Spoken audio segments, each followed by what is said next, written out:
In diesem Märklin-Erklärvideo zeigen wir Ihnen eine automatische Bahnhofssteuerung, bei der ein Zug in ein Gleis hineinfährt, ein Kontaktgleis überfährt, eine Weiche hinter sich steuert und ein Signal auslöst, sodass der nächste Zug automatisch auf Reise geschickt wird.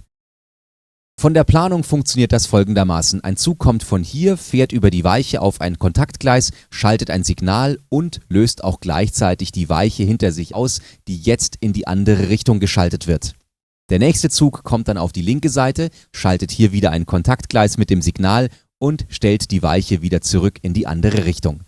Das Ganze lässt sich in der Central Station 3 als Ereignis planen, das man direkt auf dem Display hier eingeben und steuern kann.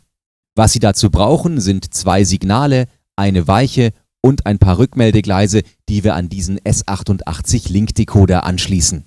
Als erstes bauen wir direkt hinter der Weiche ein Kontaktgleis, das steuern soll, was mit der Weiche und mit dem Signal passiert.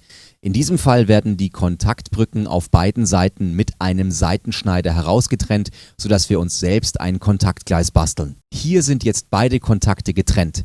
Jetzt brauchen wir noch 2 Mittelleiter-Isolierer, die in diesem Fall an die Außenkante unseres Kontaktgleis kommen, nämlich einmal beim Gleis, das das Kontaktgleis ist, und einmal bei dem Gleis, das vor diesem Kontaktgleis liegen wird.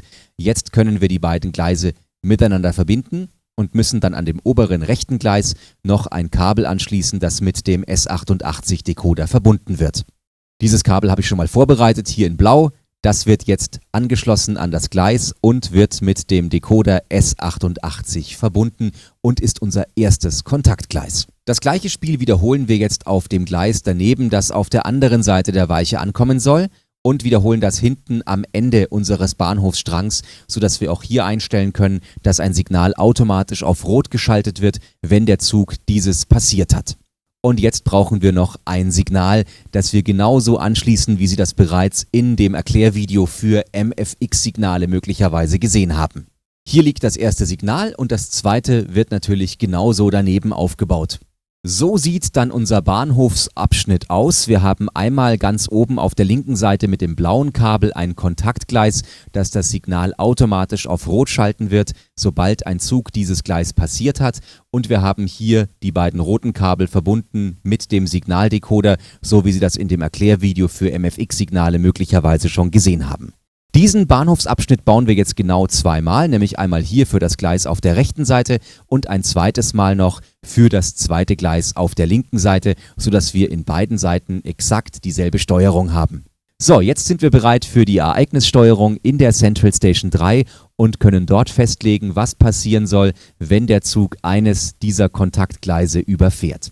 Das Ganze stellen wir erstmal auf Handbetrieb, um überhaupt erstmal zu testen, was beim jeweiligen Kontaktgleis passiert. In diesem Fall stellen wir ein, was mit dem Signal S1 und mit der Weiche 1 bei der Einfahrt in Gleis 1 passieren soll. Wenn wir das haben, stellen wir das nächste Ereignis ein, in diesem Fall jetzt die Gleis 1 Ausfahrt. Dazu wählen wir, was mit dem Signal S2 passieren soll. Auch hier können wir die Stellung verändern oder so lassen. Das nächste Kontaktgleis ist für die Gleis 2 Einfahrt. Und jetzt können wir wieder festlegen, was passiert mit dem Signal S2 und was passiert wieder mit der Weiche W1.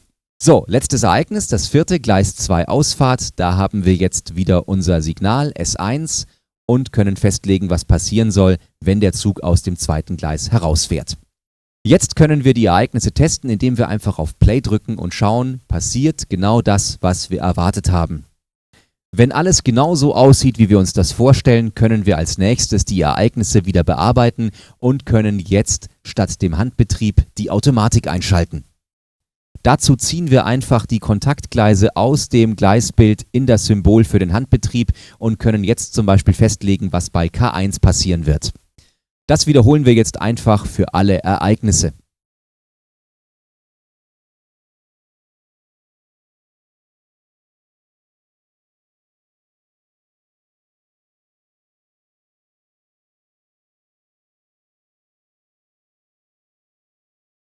Im letzten Schritt können wir unsere Ereignisse jetzt testen, indem wir mit dem Finger auf die jeweiligen Kontaktgleise tippen und schauen, ob das richtige Ereignis ausgelöst wird.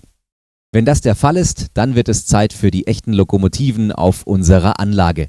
Und in diesem Fall funktioniert alles genauso, wie wir es geplant haben. Unsere kleine Diesellokomotive fährt nach links ein, schaltet hinter sich die Weiche und gibt dem wunderschönen Lind die Strecke frei, dass dieser aus dem Bahnhof herausfahren kann. Wie Sie jetzt Ihre Züge noch realistisch abbremsen und wieder langsam anfahren lassen, das zeigen wir Ihnen im nächsten Erklärvideo für Signalmodule.